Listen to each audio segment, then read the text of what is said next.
So the point is, therefore, that you can do everything you have to do in this spirit. Don't make a distinction between work and play. Regard everything that you're doing as play and don't imagine for 1 minute that you've got to be serious about it. We live in a world where almost everyone believes quite sincerely that something is wrong with them, that they ought to be more this or less that. Smarter, kinder, more disciplined, more enlightened, less anxious, less angry, less human. And so they go chasing endlessly after some future version of themselves, always just around the bend where they finally get it all right. But I'd like to suggest something a little scandalous, that there is absolutely nothing wrong with you at all. Your very being, this moment, this breath, this strange and sacred sense of I am, is already perfect. Not perfect in the moral sense, not tidy, polished, or well-behaved, but perfect the way a flame dances or a tree bends in the wind or a galaxy spins. You see, you're not something apart from nature, observing it from a distance. You are nature just as much as the stars, the ocean, and the clouds. The patterns of your thoughts, your laughter, your sorrow, they are every bit as natural as the ripples in water or the sound of thunder. And you don't need to do a thing to earn your place here, because the truth is you are already an extraordinary phenomenon of the universe. You're just like that, and that is enough. Music. One of the most extraordinary realizations, and it's not mystical or religious but simply factual, is this: you didn't come into this world, you came out of it just as an apple tree apples. The universe peoples and you are one of those people. You're not a stranger wandering through a foreign land. You are this place, its eyes, its thoughts, its wanderings about itself. Now most of us were brought up to feel separate, as though we're tiny egos trapped inside these bags of skin, looking out at a world that's over there, full of objects and others. But that's a trick of perception, an illusion of language and labeling. In reality, there's no line where you stop and the world begins. You are continuous with it, like a wave is with the ocean. Look at a flame. Does it have a boundary, a fixed shape? It's a process, a happening, a flow, and so are you. You are not a static thing. You are a verb disguised as a noun, a world of consciousness, feelings, and memories, all shimmering like light on water. When you were born, the universe didn't make a mistake. It wasn't trying to test you, fix you, or mold you into something better. It was expressing itself as you, and what a peculiar, delightful, and intricate expression you are. No one else has your exact rhythm, your exact voice, your particular pattern of laughter and silence. That isn't random, that's design in the deepest, most spontaneous sense. But here, where the confusion sets in.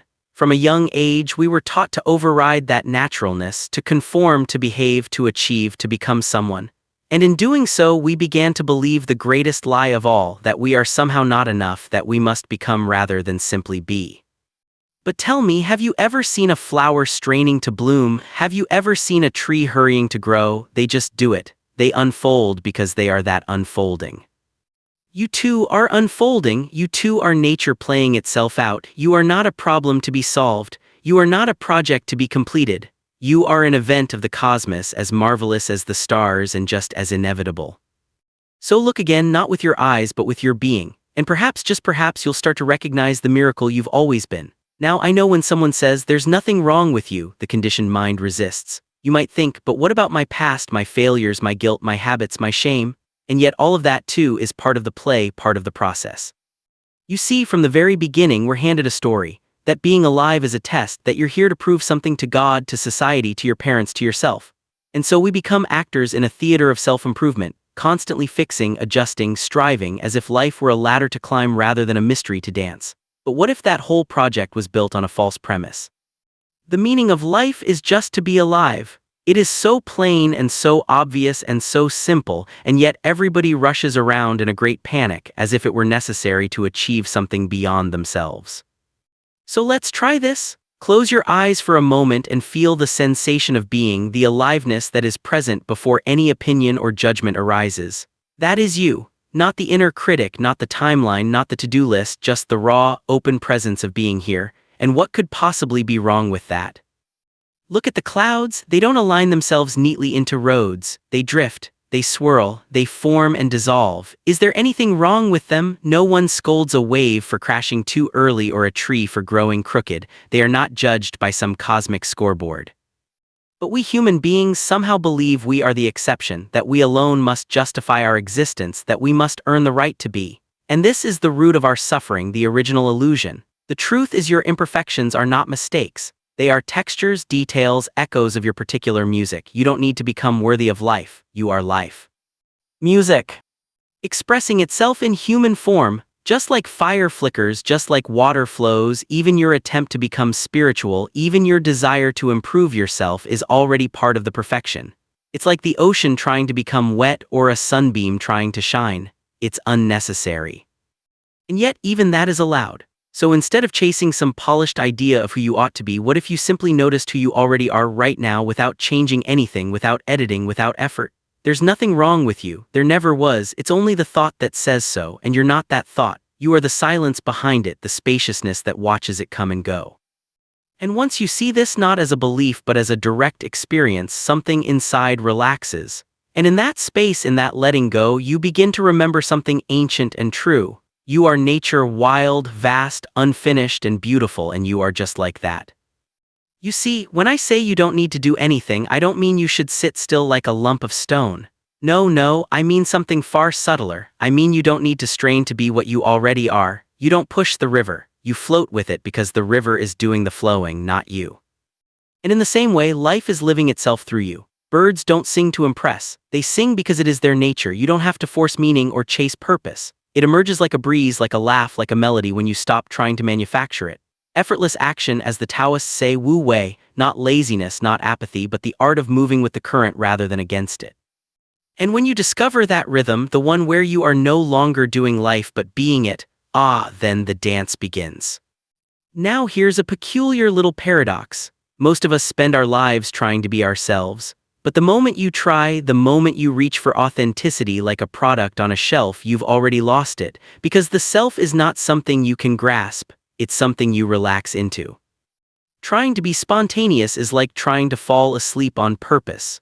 The very effort prevents the happening. We're so busy asking, am I doing it right? Am I healed yet? Am I authentic now? That we miss the very thing we're looking for. It's like chasing your own shadow around the room.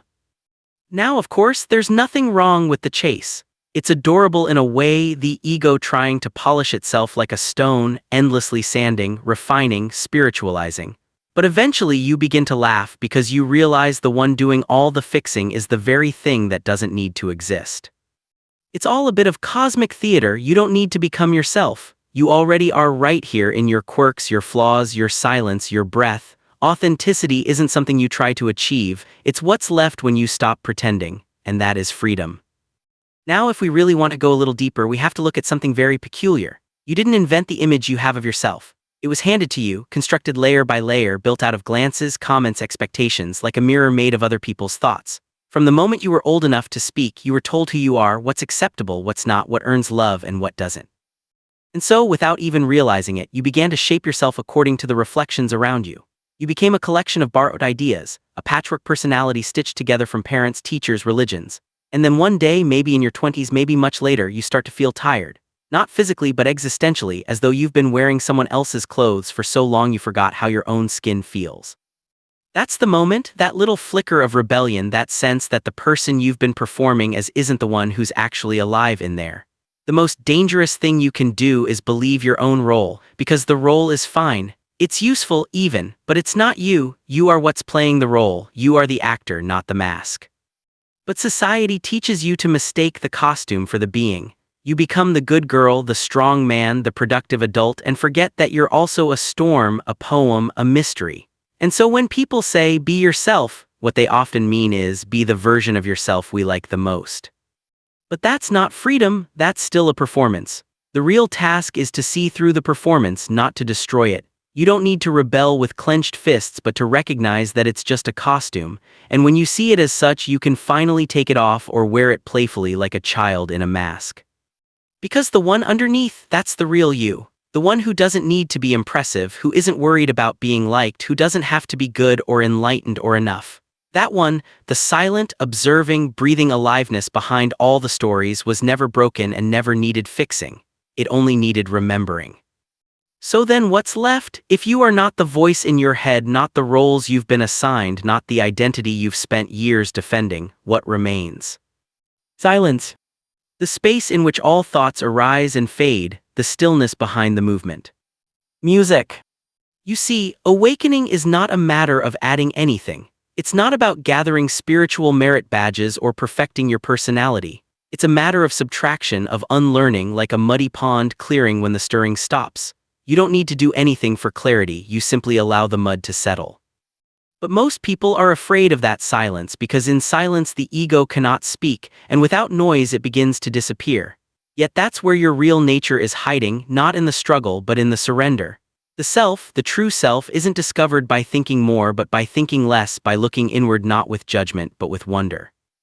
And in that gentle noticing you begin to feel it, a quiet hum behind your chest, a spaciousness where the need to become finally dissolves. And what's left is being pure, present, unconditional, just like that.